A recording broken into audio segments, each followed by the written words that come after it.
Good morning guys. आज आपकी capsule course की दूसरी चैप्टर की लास्ट लेक्चर है, मतलब कि सेक्सुअल रिप्रोडक्शन इन एंजियोस्पर्म की लास्ट लेक्चर है। इसमें देखो जो जो इम्पोर्टेंट पॉइंट है उसको डील करने वाले हैं। नेक्स्ट लेक्चर आपकी जो है ह्यूमन रिप्रोडक्शन स्टार्ट होने वाला है, तो बिल्कुल कंटिन्यू रहिए। जैसे बने हुए हैं बिल्कुल कंटिन्यू बने रहिए और ज़्यादा टाइम नहीं लेंगे। तो चलो स्टार्ट करते हैं अपना जो है। इसमें ज़्यादा चीज़ें हम लोगों ने डील कर चुके हैं कि यहाँ पे देखिए पोस्ट फर्टिलाइजेशंस के बारे में बात करते हैं, पोस्ट फर्टिलाइजेशंस इवेंट के बारे में बात करते हैं। It's a last events of the sexual reproduction in flowering plant. मतलब कि 3 इवेंट हमें सेक्सुअल रिप्रोडक्शन के कंडीशन में देखनी थी। पहला तो कंडीशन है प्री फर्टिलाइजेशंस, फर्टिलाइजेशंस एंड पोस्ट फर्टिलाइजेशंस। पोस्ट फर्टिलाइजेशंस में जो चेंजेस को देखना है थोड़ा बेटा, थोड़ा सा एपोमिक्सिस भी देखना है और थोड़ी सी जो है अपने को पोली एम्ब्रियोनी भी देखना है। और उसके अलावा जो है अपन देखते हैं कि पोस्ट फर्टिलाइजेशन चेंजेस क्या आते हैं फ्रूट में, उसकी बातें करेंगे। तो सिंपली आपको पता होना चाहिए कि बिल्कुल मैं बहुत सारे लेक्चर में आपको, इवन कि मैंने अपने नोट से भी एक आध लेक्चर मैंने करके दिया है ताकि आपको को रिलेट कर पाओ। बहुत सारा जो है एम्ब्रियोजेनी के बारे में बताया हुआ है, एम्ब्रियोनिक डेवलपमेंट के बारे में बताया, बहुत सारी चीज़ें, बहुत सारा फंडा जो पॉलिनेशंस की एक पूरी की पूरी पूरी वीडियो जो मैं अपने नोट्स के ज़रिए दिया हूँ, ताकि पॉलिनेशन से क्वेश्चन आते हैं तो बिल्कुल वहाँ से छूटना नहीं चाहिए। तो बिल्कुल हमने उसमें, और यहाँ तक जो हमने एनसीईआरटी से कर चुके हैं फर्टिलाइजेशन तक। अब post fertilisation, post fertilisation changes क्या होते हैं बेटा कि जितने भी एसेसरी पार्ट होते हैं फ्लावर का, वो सारे के सारे फॉल ऑफ हो जाता है, सारे गिर जाते हैं। मतलब कि कैलिक्स कोरोला, इवन की एंडोसम की भी पार्ट जो है मतलब कि सारे के सारे गिर ही जाते हैं। पॉलन ग्रेन जो है बस्ट हुआ, वो बाहर आया, गिर गया और सारे के सारे पार्ट निकल जाते हैं। यहाँ पे बच जाता है क्या कि स्टाइल स्टिग्मा, ठीक है ना, ये सब भी चले गए। ओवरी के अंदर जो है सारे के सारे चीज़ बचते हैं रिमेनिंग, और वो सारे के सारे पार्ट जो है पार्टिसिपेट करते हैं पोस्ट फर्टिलाइजेशन चेंजेस में। कंडीशन क्या है कि ओवरी जो है चेंज हो जाते हैं फ्रूट में, ओवरी की वॉल चेंज हो जाते हैं फ्रूट की वॉल में, जिसे पेरिकार्प बोलते हैं। पेरिकार्प 3 तरह का होता है, इपिकार्प, मेजोकार्प और एंडोकार्प। फिर जो अपन बात करते हैं कि उसके अंदर, ओवरी के अंदर ओव्यूल होता है, और ओव्यूल जो है चेंजेज हो जाते हैं किसमें, सीड में। और सीड के कंडीशन में क्या बात करते हैं कि सीड क्या होता है बेटा, सीड क्या होता है, सीड जो है रैपन ओव्यूल है, फर्टिलाइज ओव्यूल है, इंटुगमेंटेड ओव्यूल है। It's and product of the sexual reproduction in flowering plant. तो बहुत सारा, ढेर सारा चीज़ें हैं जो आपको कंटिन्यू रखेगा। और यहाँ पे थोड़ा थोड़ा बात को अपने को शो करना है बेटा कि इस कंडीशन में जैसे ही बात करते हैं पोस्ट फर्टिलाइजेशन चेंजेस के बारे में, पोस्ट फर्टिलाइजेशन के बारे में, तो यहाँ पे बात करते हैं डबल फर्टिलाइजेशन इवेंट्स के बारे में बात करे थे। यहाँ पे इंडोस्पर्म का बनना और जायगोट से एम्ब्रियो का बनना, ठीक है ना। यहाँ पे बात करें तो डेवलपमेंट हुआ था, फिर जो है मैच्योरेशन ऑफ ओव्यूल किस में, सीड में, ओवरी किस में, फ्रूट में। ये सारे के सारे जो है इवेंट्स आपका पोस्ट फर्टिलाइजेशन में आता है। तो इतने बातें कर चुके हैं, तो यहाँ पे थोड़ा सा अपने को इंडोस्पर्म देखना था। तो इंडोस्पर्म हमने बताया था कि 3 तरह का इंडोस्पर्म होता है बेटा। तो पहला तो होता है फ्री न्यूक्लियर, ठीक है ना। दूसरी होती है आपका कैसा, सेलुलर, और तीसरी होती है हेलोबियल। यहाँ पे ज़्यादा नहीं है। फिर जो है केमिकल नेचर के वजह से जो है आपका जो है किस किस तरह का स्टार्ची होता है, सुगरी होता है, प्रोटीनेशियस होता है, तो अलग अलग तरह का है। जैसे मेड के कंडीशन में अपन देखे थे कि हेलोबियल टाइप का, दोनों इंटरमीडिएट मिक्स टाइप का देखा गया था, मतलब कि सेलुलर भी और फ्री न्यूक्लियर भी, ठीक है। तो बहुत सारी बातें हम लोगों ने कर चुका है। तो इंडोस्पर्म बनने की प्रोसेस को देख ही दिए हैं, कैसे बनते हैं, किस तरीके से बनते हैं। Endosperm develop proceed embryo development, ठीक है ना। तो कंडीशन क्या है कि क्यों ऐसा होता है, endosperm development proceeds embryo development. बिल्कुल सही बात है भाई कि इंडोस्पर्म की डेवलपमेंट पहले होती है। आपको बार बार मैंने अपने लेक्चर के थ्रू जो हिंट्स किया है कि जब तक इंडोस्पर्म नहीं बनेंगे एम्ब्रियो का डेवलपमेंट नहीं होगा। क्यों? क्योंकि endosperm is reservoir of the food material, nutrition. जब तक एम्ब्रियो को न्यूट्रिशन नहीं मिलेगा तब तक वो डेवलप कैसे होगा, नहीं होगा, बिल्कुल ख़राब हो जाएगा। दैट्स वाई मतलब कि endosperm develop proceeds embryo development, embryo development को प्रोसीड करते हैं। अब कह रहा है कि the primary endosperm sales divide repeatedly and form diploid generally. Angiosperm के कंडीशन में हमने बोला था कि एंजियोस्पर्म में जो होगा बेटा, एंजियोस्पर्म में दो बात करते हैं, ये दो पोलर न्यूक्लिया था और एक इसमें जो है मेल गेमीट आकर के जुड़ गया था, तो कैसा स्ट्रक्चर बन गया था, triploid angiosperm most of the angiosperm के कंडीशन में। लेकिन जिम्नोस्पर्म के कंडीशन में बात करो, जिम्नोस्पर्म के कंडीशन में तो एक फीमेल गैमीट ही क्या करता था कि ये डेवलप होकर के एंजियोस्पर्म बना दिया। तो इसका जो है एंजियोस्पर्म का नेचर प्लॉइड कैसा होगा, हैप्लॉइड।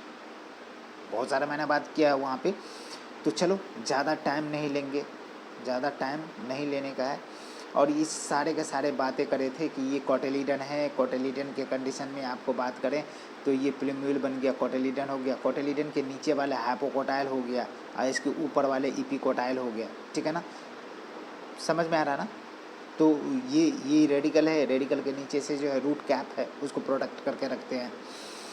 तो यहाँ पे जैसे ही बात करेंगे अपने को जैसे बात किया जाएगा तो किस तरह से डेवलपमेंट हुआ था एंजियोस्पर्म का, ये सारे के सारे कहानी बता चुके हैं कि वहाँ पे सेल है, मतलब कि दो जो पोलर न्यूक्लिया है, एक सेल मिल करके क्या करता है, पेन को बनाता है, प्राइमरी एंजियोस्पर्म न्यूक्लियस को बनाते हैं। ये अंडरगो सक्सेसिव जो है न्यूक्लियर डिवीजन करता है, gives rise to the free nuclear and stage of the angiosperm development is called pre nuclear angiosperm. ये बात समझ में आ गया। इसी प्रकार से सेल वॉल का फॉर्मेशन से स्टार्ट हो जाता है। तो अब क्या बन गया, एंजियोस्पर्म बिकम सेलुलर, तो सेलुलर एंजियोस्पर्म हो गया। पहले तो क्या हो गया, प्री न्यूक्लियर, फिर क्या हुआ, सेलुलर एंजियोस्पर्म, दोनों के mixer type. The number of pre nuclear form before the cellularization, ठीक है ना, varies greatly. The coconut water जो है टेंडर कोकोनट के कंडीशन में क्या होता है, फ्री न्यूक्लियर, ठीक है ना। और उसके जो खोबड़ा बनते हैं, जो उजला उजला वाला पार्ट जो खाते हैं, वह क्या है जी, वह सेलुलर है। तो अब क्या कंडीशन है कि made up of thousands of the nuclei तो surrounds the white kernel is known as cellular angiosperm, जो खोबड़ा खाते हैं। अब यहाँ पे बात करते हैं कि एंजियोस्पर्म किस किस में किस किस तरह का होता है, इसकी बातें आप कर चुके हैं। अब चलिए बेटा थोड़ा सा यहाँ पे अपने को बात करना पड़ेगा कि इसमें मतलब हमें देखना है कि ये जो दिख रहा है आपको, एम्ब्रियो की बात करते हैं बेटा। और एम्ब्रियो के कंडीशन में अपन जैसे ही बात करें तो बिल्कुल आपको दिमाग में आना चाहिए ये सारे के सारे बातें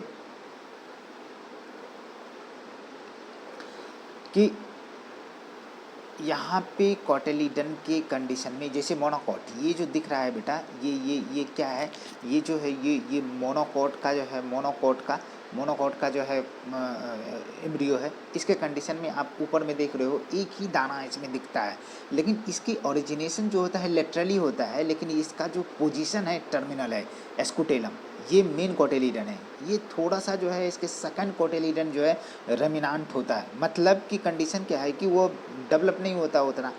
और ये जो है लिप प्रिमोडिया दिख रहे हो, इसी से क्या बनता है, सूट एपेक्स बनता है। उससे ऊपर में जो कवरिंग है इसको कोलेप्टाइल बोलते हैं, नीचे में जो कवरिंग है रूट कैप के नीचे एक सिथ लाइक स्ट्रक्चर है, कोलियोराइजा है। और रूट कैप जो ढके हुए हैं रेडिकल से क्या बन जाएंगे बेटा, रूट बन जाएंगे।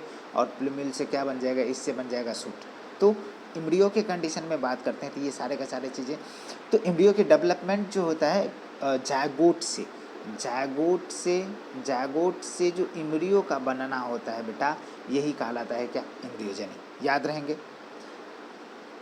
बिल्कुल, ये बातें आपको दिमाग में रहना चाहिए कि embryo develop at the micropylar end पे होता है embryo sac where the zygote situated, most of the zygote divide after the certain amounts of the endosperm, ठीक है ना, formed and this adaptations to provide the assure nourishment to the developing embryo. मतलब की condition है कि भैया कि सबसे पहले प्रोसीड होता है, पहले बनते हैं एंडोस्पर्म बनने के बाद जो है जायगोट से एम्ब्रियो बनते हैं एंडोस्पर्म बनने के बाद। क्यों भैया, क्योंकि नरिशमेंट चाहिए उसको, नहीं होगा तो फिर फॉर्मेशन नहीं होगा एम्ब्रियो का।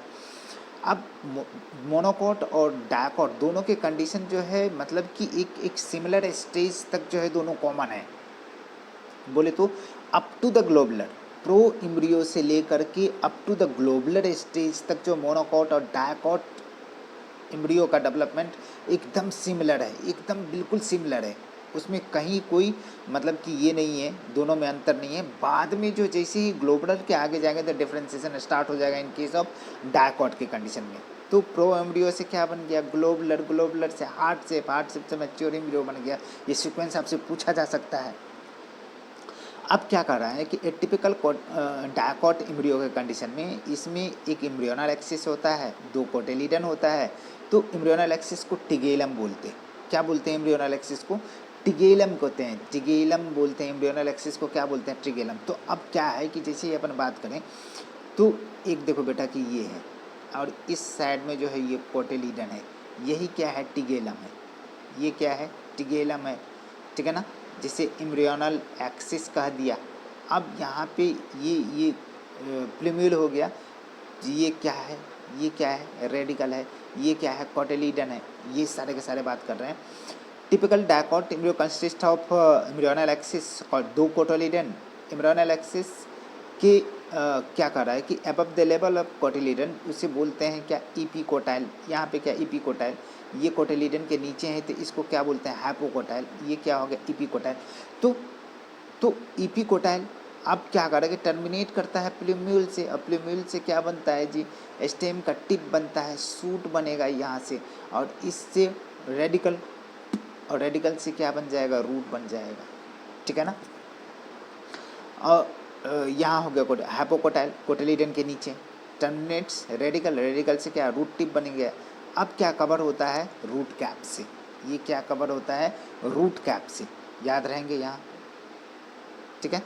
अब कंडीशन क्या है कि यहाँ पे एम्ब्रियो मोनोकोटिलेडनी ओनली 1 कोटिलीडन ग्रासेस फैमिली के कंडीशन में होता है, जिसको एस्कुटेलम कहते हैं। बिल्कुल याद रखना चाहिए। जो क्या है कि मतलब सिचुएटेड होता है लेटरल साइड में, ऑरिजिन है लेटरल साइड, लेकिन इसका पोजीशन टर्मिनल होता है बेटा। अब चलिए यहाँ पे थोड़ा सा अपने को बात करें। यहाँ पे देखिए मोनोकॉट के कंडीशन में बात करते हैं। मोनोकोटिलीडन जो एम्ब्रियो है बेटा, उसके कंडीशन में कोलेप्टाइल और कोलियोराइजा होता है, आपको बताया हुए हैं। लेकिन डायकॉट के कंडीशन में ये कोलेप्टाइल और कोलियोराइजा नहीं होता है। Epicotyl shoot apex has pure lip primordia, a hollow foliar structure is known as क्या आ जाएगा। अब चलो सीड के बारे में बात करते हैं। तो सीड के कंडीशन में आपको सब कुछ बताया हुए हैं। सीड क्या है? एंड प्रोडक्ट है सेक्सुअल रिप्रोडक्शन का। दूसरी कंडीशन है तो integumented ovule is known as seed. तीसरी बात है कि seed is a ripened ovule, ठीक है ना। Ovule converted into seed. तो यहाँ पे बेटा जैसे ही बात करेंगे, यहाँ से सीड की बात करते हैं। एंजियोस्पर्म के कंडीशन में seed is a final product of sexual reproduction. It is often described as fertilised ovule. Seed is a form inside the fruit, ठीक है। Seed is typically consist of a seed coat. Seed coat के condition में क्या होता है? Ovule के इंटुगमेंट होता है आउटर और इनर इंटुगमेंट। आउटर इंटुगमेंट को क्या बोलते हैं? आउटर इंटुगमेंट को बोलते हैं टेस्टा, और इनर वाले को टेगमेन। कोटिलीडन है, ठीक है ना। 2 एम्ब्रियोनल एक्सिस है जिसे टिगेलम कहते हैं। Cotyledon of the embryo is a simple structure, ठीक है ना। जनरली जो swollen due to the storage of the food reserve, खास करके लेगुमिनस पल्सेस वाले फैमिली के। मेच्योर सीड के कंडीशन में 2 तरह का बात करते हैं कि एल्बोमिनस और नॉन एल्बोमिनस। कहने का मतलब है कि जब डेवलपिंग एम्ब्रियो होता है तो उस समय एंडोस्पर्म को कंज्यूम कर गए तो नॉन या एक्स एल्बोमिनस, एल्बोमिन मतलब एंडोस्पर्म, नॉन एल्बोमिनस हो गया सीड। नो रेसिडुअल एंडोस्पर्म नहीं होता है, completely consume during the embryonic development. जैसे पी है, ग्राउंडनट है, याद रखिएगा आपसे पूछा जाएगा, ठीक है। यहाँ पे कंडीशन है कि albuminous seed retain a part of the endosperm, not completely consume during the embryonic development. इसका याद रखिएगा बेटा व्हीट, मेज, बार्ली और कैस्टर के कंडीशन में याद रहेगा। जहाँ जहाँ स्टार लगाएंगे उसको जरूर ध्यान में रखिएगा, ठीक है ना। Occasionally some seeds such as a black pepper and beet, ये भी बहुत ही इम्पॉर्टेंट है। यहाँ पे न्यूसेलस रिमेनांट रह जाता है। फिर से याद दिलाता हूँ, बहुत इम्पॉर्टेंट है। बीट और ब्लैक पेपर मतलब कि काली मिर्च और शुगर बीट, चुकंदर, इसमें रिमेनांट हो जाता है न्यूसेलस के कुछ रह जाता है persistent through out the life. तो इस कंडीशन में जो रेसिडुअल न्यूसेलस है इसको बोलते हैं बेटा पेरिस्पर्म बोलते हैं, याद रहेंगे। अब क्या कंडीशन है कि ओव्यूल के इंटुगमेंट्स होते हैं, आउटर इनर इंटुगमेंट होते हैं, ठीक है ना। तो इंटुगमेंट के कंडीशन में जैसे ही बात करते हैं कि इंटुगमेंट के कंडीशन में तो ovule harden as a tough protective seed coat, ठीक है ना। Micropyle remains a small pore of seed coat facilitate the entry of oxygen and water into the seed during the germination. Germination के time में वहाँ से क्या होते हैं, मैक्रोपाइल रिमेन्स ए स्मॉल पोर, जिसके जिसके थ्रू ऑक्सीजन और वाटर जो एंट्री करता है जर्मिनेशन के टाइम पे। अब वाटर कंटेंट जो है रिड्यूस होता है and seed becomes the relatively dry, 10 to 15% moisture ही होते हैं बाय मास, याद रहना चाहिए। इतने नहीं है तो अगले नेक्स्ट सीजन में वो जर्मिनेट नहीं करने वाला है, ठीक है ना। जनरली मेटाबॉलिक एक्टिविटी जो बहुत ही स्लो डाउन हो जाता है, एम्ब्रियो इंटर कर जाता है किसमें, इनएक्टिव स्टेज में, जिसे क्या बोलते हैं, सीड डॉर्मेंसी। जब फेवरेबल कंडीशन आता है तो ये क्या करता है, अपटेक करता है ऑक्सीजन और मॉइस्चर सुटेबल टेम्परेचर पे, और वो क्या करता है, जर्मिनेट करके न्यू प्लांट बनाते हैं, ठीक है ना। मैच्योर, अब क्या हो रहा है कि ovule mature into seed, ovary mature into the develop into fruit, that means कि transformation of ovule into seed, ovary into fruit proceed होता है, साइमल्टेनियसली होता है बेटा, ये चीज़ें साथ साथ होता है। ओवरी का वॉल डेवलप हो जाता है फ्रूट के वॉल में, जिसको पेरिकार्प कहते हैं, और पेरिकार्प के लिए हमने 3 कहा था, ईपीकार्प, मेजोकार्प और इंडोकार्प, तीनों का तीनों हो जाएंगे, याद रहेंगे। अब कंडीशन क्या है कि जैसे अब आप फ्रूट की बात करो बेटा, तो फ्रूट 2 तरह का होता है, ड्राई फ्रूट भी होता है और फ्लेशी फ्रूट भी होता है। जैसे फ्लेशी फ्रूट के कंडीशन में आपको एग्जांपल के तौर पे गुआवा है, ऑरेंज है, मैंगो है। ड्राई फ्रूट के कंडीशन में ड्राई फ्रूट जो खाते हो भैया, मस्टर्ड है, ग्राउंड नट है, ये सारे के सारे हैं। तो mini fruit evolve mechanism, seed dispersal, classification of fruit ऐसे भी कर सकते हैं, रिलेशनशिप, ठीक है। अब क्या कर रहा है कि बेटा कि एक ओवरी के अंदर जो है कितने ओव्यूल हो सकते हैं, तो बहुत सारा, एक भी हो सकता है, बहुत भी हो सकता है। जितने ओव्यूल हो गए उतने नंबर ऑफ सीड होगा। तो यहाँ पे वही क्वेश्चन आपसे करा जाता है कि is there is any relationship between the number of ovule in ovary and the number of seed present in a fruit. एकदम बिल्कुल ऑब्वियस सी बात है कि जो सीड है वही ओव्यूल है, वही कन्वर्ट हो जाते हैं इसमें सीड में, जितने नंबर ऑफ ओव्यूल उतने नंबर ऑफ सीड। बिल्कुल आपका जो है ये क्वेश्चन, ठीक है, याद रहेंगे। Must of the plant at the time of fruit development from the ovary the follower parts follow up, सब खत्म हो जाते हैं। कुछ फ्यू स्पीसीज है, जैसे एप्पल है, स्ट्रॉबेरी, कैस्यूनट है। Thalamus is contributed to the formation of the fruit, that is a false fruit. मतलब कि 2 तरह के फ्रूट होते हैं बेटा according to the development of the, किससे डेवलप हो रहे हैं फ्रूट, ओवरी से या अदर देन ओवरी से। ओवरी से डेवलप हुआ तो ट्रू फ्रूट है, ओवरी से डेवलप हो true fruit, other than ovary से डेवलप हुआ तो जैसे थैलमस से हो रहा है स्ट्रॉबेरी, थैलमस, एप्पल, ठीक है ना। तो उस कंडीशन में क्या बोलते हैं, उसको फॉल्स फ्रूट बोलते हैं बेटा, याद रहेगा ना। ये एप्पल है, स्ट्रॉबेरी है, कैस्यूनट है, फिर से मैं इसको अंडरलाइन करता हूँ। एक तो एप्पल हो गया, दूसरा स्ट्रॉबेरी हो गया, तीसरा कैस्यूनट हो गया, थैलमस से, तो इसको क्या बोलते हैं, फॉल्स फ्रूट बोलते हैं। Most of the fruit develop होता है कहाँ से, ओवरी से, जिसको ट्रू फ्रूट बोलते हैं। Most of the species of fruit result in the fertiliser, then there is a few species. यहाँ पे देखिए बेटा कुछ एग्जाम्पल आपको दिए हुए हैं, इसका आपको दिमाग में रखना पड़ेगा। ये कॉटालीडन है, ये एम्ब्रियोनल एक्सिस माइक्रोपाइल हो गया, ये सारे के सारे बातें हो गए। ये डायकॉट एम्ब्रियो है, ये मोनोकॉट एम्ब्रियो है। ये जो दिखता है, ये चीज़ जो दिखता है एंडोस्पर्म है बेटा। ये कोलियोप्टाइल है, ये कोलियोराइजा है नीचे वाला, ये प्लूम्यूल और ये रेडिकल। तो यहाँ पे देखिए थैलमस, इसके कंडीशन में ये आपका एग्जाम्पल है, एप्पल है, ठीक है ना। इसके कंडीशन में ये क्या है जी, एंडोकार्प, समझ में आ रहा ना, अंदर वाला। ये जो बीच वाला जो है मेजोकार्प, ये थैलमस से डेवलप हुआ है। यहाँ पे सीड नीचे नज़र आ रहा है, स्ट्रॉबेरी ये है, ठीक है ना। देखिए structure of seed, false fruit, apple and strawberry, याद रहेगा। अब बेटा जैसे ही बात करो यहाँ पे, तो जो फ्रूट बनता है बिना फर्टिलाइजेशन का, सच फ्रूट इज कॉल्ड पार्थेनोकार्पिक। जैसे बनाना है, ठीक है ना। कौन कौन सा एग्जाम्पल है, एग्जाम्पल बनाना, बहुत बड़े example. Parthenocarpic produce by the application of growth hormone से भी ये क्या हो सकता है। और जो भी फ्रूट पार्थेनोकार्पिक के थ्रू बनता है, जनरली क्या होता है तो आपको सीडलेस होता होगा। सीडलेस फ्रूट को डेवलप करने की हैबिट हो गई है ये पार्थेनोकार्पिक। अब seed of several advantage of the angiosperm. Firstly ये क्या करते हैं, process such as a pollination, fertilizations independent of water, seed formations are more dependable। ठीक है ना। अब क्या कर रहा है कि better adaptive strategy for the dispersal of new habitat with the help of new species. ठीक है, यहाँ बेटा थोड़ा सा इसके वेबिलिटी के बारे में भी बात करेंगे थोड़ा थोड़ा, कि सीड को क्या करते हैं, कि सीड को वेबल सीड के कंडीशन में जैसे ही बात करें तो अपने को वेबिलिटी के बारे में थोड़ा सा बात करना पड़ेगा। अब क्या कंडीशन है बेटा, कि जैसे ही अपन बात करते हैं कि कुछ कुछ देखो ज़्यादा टाइम हो रहा है। अब क्या कर रहा है कि sufficient food reserves in young seedling nourishes the until they are capable of photosynthesis. Initially जब तक फोटोसिंथेसिस नहीं करता तब तक एंडोस्पर्म उसको खाना देते रहेगा। Hard seed code provide protection young embryo being product of sexual reproduction generate a new genetic recombinations leads to the variation। अब seed on the basis of agriculture, क्या है, seed is the basis of agriculture, बिल्कुल basis है। वही seed से next generation next season में next crop को develop करने में मदद करता है। तो इसके लिए हमको किस तरह से उसको क्या करना पड़ेगा, प्रिजर्व करके रखना पड़ेगा।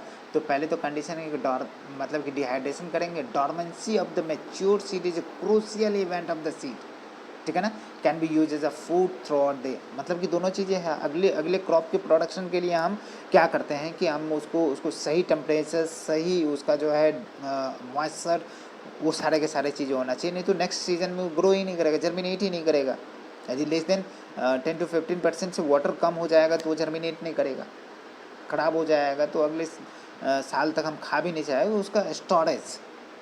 ठीक है ना, बहुत इंपॉर्टेंट है। नेक्स्ट सीजन में राइज करके न्यू प्लांट बनते हैं। अब कह रहा है कि इमेजिन द एग्रीकल्चर। आप इमेजिन नहीं कर सकते हो, can you imagine agriculture in absence of seed? बिल्कुल नहीं, कभी नहीं कर सकते हैं। ठीक है ना।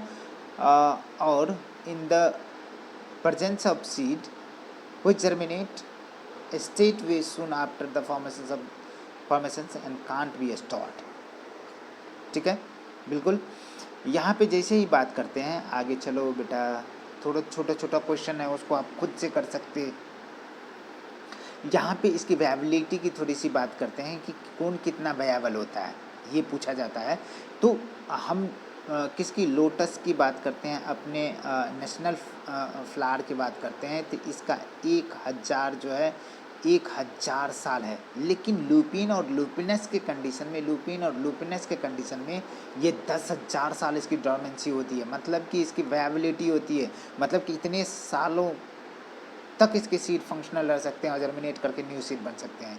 रिसेंट रिकॉर्ड है बेटा कि ये 2000 साल पुराना जो है डेट पाम खजूर, फोनिक्स डेक्टिलिफेरा इसका नाम है, साइंटिफिक नेम है, discovered during the archaeological excavations at a King Herod place near the Dead Sea। उस राजा के पैलेस के नीचे खोजा गया 2000 साल पुराना सीड जो है डेट पाम का, खजूर का, ये क्या हो गया, जर्मिनेट किया। तो ब्रीफ मतलब कि कर सकते हो आप कंप्लीटली। यहाँ पे sexual reproduction flowering plant would be what attempting to the compared enormous reproductive capacity of some flowers. ठीक है ना, प्लांट बाय आस्किंग। ठीक है, ये स्टोरी है, आप पढ़ लेना। यहाँ पे कुछ है कि कुछ में सीड क्या कर रहे हैं कि कुछ में सीड एक दो होते हैं, कुछ में हज़ारों सीड होते हैं। जैसे फैकस की बात करी गई है, ठीक है ना, उसमें मतलब कि इतने बड़े पेड़ है, छोटे से फल लगते, उसमें हज़ारों सीड्स होते हैं। यहाँ पे थोड़ा सा मैं ब्रीफ कर देता हूँ। Can you think some plant which fruits can very large number of seed. ठीक, बिल्कुल। ऑर्किड के कंडीशन में कैटेगरी में है कि etch fruit contain thousands of the tiny seed, छोटे छोटे सीड जो हजारों सीड होते हैं। सिमिलर केसेस में कहा जाए पैरासिटिक स्पेसीज है और बेचे एंड स्ट्रीगा, इसके भी कंडीशन में होते हैं। Have you a tiny seed in ficus. ठीक है ना, बहुत बड़ा पेड़ होता है, डेवलप करता है फ्रॉम अ टाइनी सीड, छोटे से सीड से। तो many billions of the seeds होते हैं इनके पास, ठीक है ना। अब क्या कंडीशन है बेटा कि एपोमिक्सिस और पॉली एम्ब्रियोनिक के कंडीशन में थोड़ा सा आप अपने से बात करना कि एपो मीन्स क्या होता है बेटा, फ्री। एपो मीन्स क्या होता है, फ्री। अब मिक्सिस मतलब मिक्स होना, मतलब कि मेल फीमेल गैमीट का मिक्सिंग नहीं हो रहा है, फ्री है, उससे क्या है, फ्री है। मेल फीमेल का गैमीट नहीं बन रहा है, फिर भी जो है फ्रूट बन रहा है, सीड बन रहा है, सब चीज़ बन रहा है, ठीक है ना। तो उसे क्या बोलते हैं, मतलब सीड बन रहा है तो उसे क्या बोलते हैं, एपोमिक्सिस। लेकिन फ्रूट बना था उसको पार्थेनोकार्पी बोले थे। पॉली एम्ब्रियोनिक एक ही मतलब कि ओव्यूल के अंदर मेनी, ठीक है ना, एम्ब्रियो सेक बन जाए, एम्ब्रियो बन जाए तो उसको पॉली एम्ब्रियोनिक कहेंगे, या आ जाएगा। थोड़ा सा मैं पढ़ के सुना देता हूँ। यहाँ पे एपोमिक्सिस और पॉली एम्ब्रियोनिक की कंडीशन कहते हैं। All the seed general there are produces fertilizations, fertilizations के बाद सीड बनते हैं। फ्यू फ्लावरिंग प्लांट्स जैसा एस्टेरेसी और ग्रासेस फैमिली, याद रखना एस्टेरेसी और ग्रासेस फैमिली के कंडीशन में has evolve special mechanism produces seed without fertilization, that process is known as के एपोमिक्सिस। एस्ट्रेसी और ग्रासेस फैमिली में क्या होता है कि वहाँ पे बिना गैमीट, मेल गैमीट के फ्यूजन के ही सीड बन जाते हैं, तो उसके क्या बोलते हैं, एपोमिक्सिस बोलते हैं। इससे प्रोड्यूस यदि बिना बिना फर्टिलाइजेशन से बनते हैं तो उसको क्या बोलते हैं बेटा, पार्थेनोकार्पी बोलते हैं।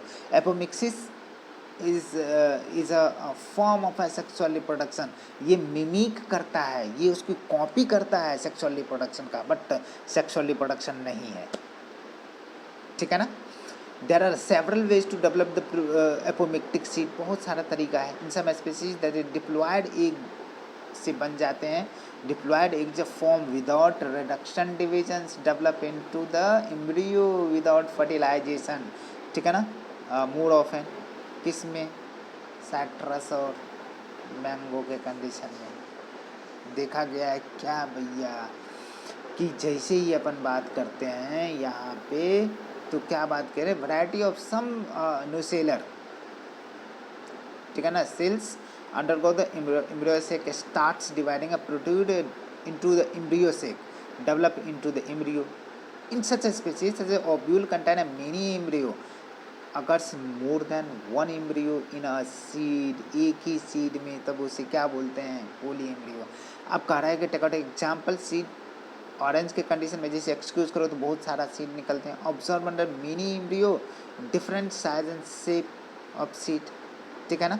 यहाँ पे बात करते हैं बेटा थोड़ा सा कि हाइब्रिड वैरायटी जो है several our food and vegetable crops being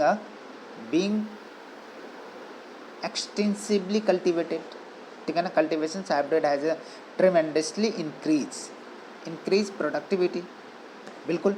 and problem of hybrid is that hybrid seed have be proceed every year, ठीक है ना। If the seed collected from the hybrid are sown in the field, in progeny will be segregate and do not maintain the hybrid character। और बहुत सारा mixing होता है, intermixing हो जाएंगे, कंटेमिनेशन होगा, ठीक है ना। अब production of hybrid seed is a costly and the cost of the hybrid seed becomes too expensive to the farmer के लिए बहुत ज़्यादा expensive for farmer. So if hybrid are made into apomictic, so there is a no segregation of character in a hybrid progeny. This farmer keep on using the hybrid seed to raise the new crop year after year, ठीक है ना, and does not have a buy hybrid seed every year।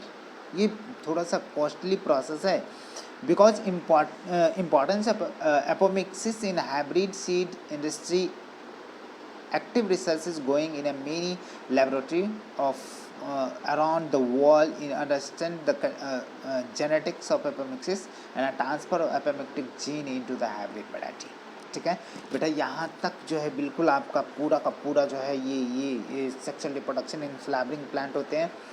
अब आपकी जो chapter start होगा बेटा, बिल्कुल आप दिमाग में रखना कि किसको करेंगे, ह्यूमन